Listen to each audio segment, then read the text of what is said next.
Growth is the most natural thing in life. Look at nature. Everything happens automatically. But why is it then when we are growing, it can often feel exhausting or unfulfilling? So in this video, I will unravel why growth can feel so hard and what we can do about it. So as I mentioned, growth is natural. Look at nature. Trees grow, and even when you look at babies, everything happens so naturally in that first year. I remember 17 and a half years ago, I became a twin mom. They were born very preemie, 36 weeks. They were very small. I couldn't even take them home the first week because they couldn't feed properly. But when I look at them now, they are so tall and they're so grown up. And yes, of course, the part of it is nurturing and you're there to support, but nature just does it automatically. And that's how growth is meant to be. We are meant to grow and we are meant to thrive.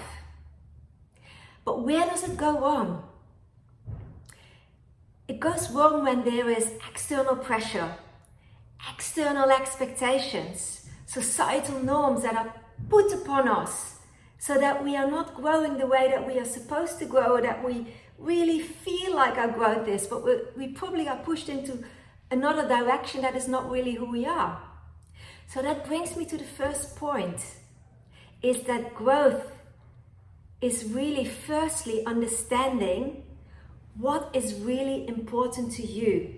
Because you can grow in many different ways. And every person has different interests and different desires and different ways. There's not one way that is the right way. One person might really want to grow in their career. Another person might really want to grow in finances. Another person wants personal development growth or health or relationships or spiritual growth. There's so many different ways of growth. And we all have a unique blueprint. So finding out what is really important to you is the first step. And this also really aligns to the values that you have. So when you do something that is really aligned with your values, everything flows. When you do something that is not aligned with your values, friction happens. And how do we experience that friction? It comes through by us feeling unfulfilled.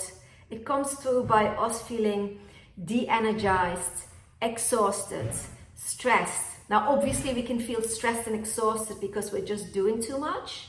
However, another reason for feeling stressed and exhausted is when we're doing something that is not really aligned to who we are as a person. So again, what is your why? Now, this might mean that you have to go against societal norms, that you have to say no to what mom and dad want, that you have to say no to what your partner wants, but you really have to say yes to yourself.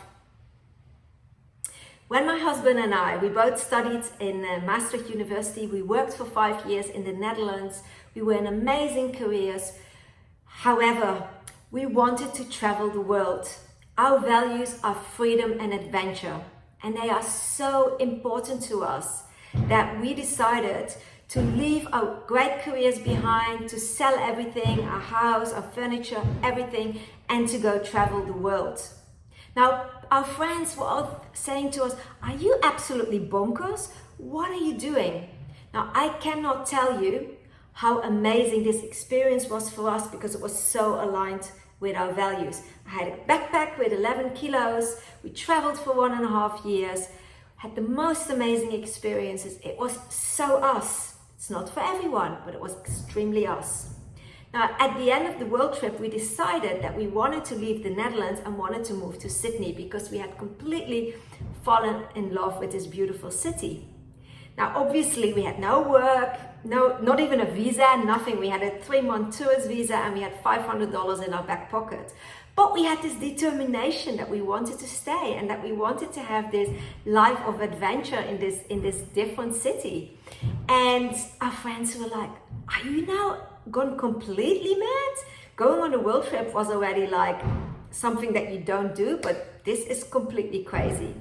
However, we did it because it felt so aligned to who we were as people And it was interesting. We arrived and we got jobs and visa and sponsorships quite quickly because, again, we were so determined. And then everybody was like, "Oh, you guys are always lucky." But it just shows that when you are really aligned to who you are as a person, everything will flow. The second thing that can really take away the fun out of growing is being too attached and too rigidly focused on the outcome. Of course, it's very good to know where you want to go and to have a goal. Absolutely fantastic. However, if you only focused on that, the danger is that you stop enjoying the journey and the process in between. Plus, secondly, you are not open to any unexpected opportunities that might come your way while you are going on your journey. I learned this early on in my career when I was working for Life Fitness. I was working in the Netherlands, Belgium and Luxembourg, and I was their marketing manager, and my task was to get the company from number 2 position in the market to the number 1 position. Life Fitness, American firm in the fitness industry, they were number 1 globally everywhere except in Italy and the Netherlands and Belgium and Luxembourg. So my goalpost was to become number 1, and it was quite a big mountain to climb for me because it was very early on in my career. And I remember I was in Chicago where head office was for one of our global marketing meetings. And I was talking to one of my colleagues from the UK, who was the marketing director there and who I looked up to because she was a couple of years ahead of me. So I was talking to her about how stressed and stretched I felt, despite the fact that I was loving what I was doing. And I said to her, "I still have so much to do." And she said, "Sonia, stop. Why don't you just stop, turn around and look at everything that you've already achieved? You've already achieved so much. Enjoy the journey. Don't just focus on the outcome, but enjoy the journey." That was such a great lesson. And every time when I get too fixated on the outcome, which is so easy to do, I think back to this moment and I go, "Stop, Sonia. Smell the roses, celebrate your wins, and move forward." If you don't do this, you will lose fulfillment and you will also be so stressed and stretched. And then the final point is that whenever we grow, there will always be obstacles. Expect them. It can never be just smooth sailing. It's part of the process. Now, there's 2 types of obstacles. There's external obstacles that will be thrown at us, and then we can start playing the victim and say, "Oh no, I can't do that because the economy isn't right, or competition is too big, or whatever." There's always external obstacles. However, the obstacles that are always and most profoundly there are our internal obstacles, because we're doing something new. We're stepping out of our comfort zone. We might be trialing something. We might be falling down. So the obstacles that will come up are resistance, self-doubt, "I'm not good enough, I'm scared." So obstacles, see them as something positive, something to work through. See them as a stepping stone instead of as, "Oh no, this is for me a sign that I have to stop and I have to turn back." Now, we had a really big obstacle happening globally in 2020, and that was COVID. Now, I do a lot of work in the travel industry. And as you can imagine, the travel industry was hit very badly in 2020. So I was asked by the Australian Association of Travel Agents if I would be willing to run webinars for all the travel agents who couldn't do their general work, to educate them on strategic thinking, on strategic marketing, on customer journey, on brand, and on digital. And obviously, I've got a great love for the travel industry. I did that. So these were two-hour webinars, and they went off brilliantly. And out of that, we actually created a group of travel agency companies that wanted to work for the next 6 months more on their strategic thinking and their strategic marketing. It was such a brilliant way of how they used this time that they were not able to do their normal business, but to actually step back and use that to improve their businesses, work on their business instead of in the business, because they normally were so busy and run off their feet that they didn't have time to do this. Now, what happened? These companies who did this, first of all, they had a great learning experience. We did it in an online group coaching program environment. There was great community and connection within the group. But most importantly, these companies were off to a running start when COVID turned around and the world opened up to travel again.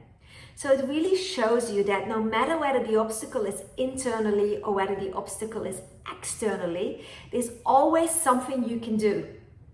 There's always a silver lining to everything. So growth, guys, it's really exciting. We are meant to thrive. Each and every one of us, no matter how old you are, no matter where you live, no matter what you do, we are all unique. Let's grow together. Let's really tap into who we are, what we value. Let's enjoy the journey every step of the way, and let's embrace obstacles and take our learnings from that. Thank you for watching this video. I really hope to see you in the next one.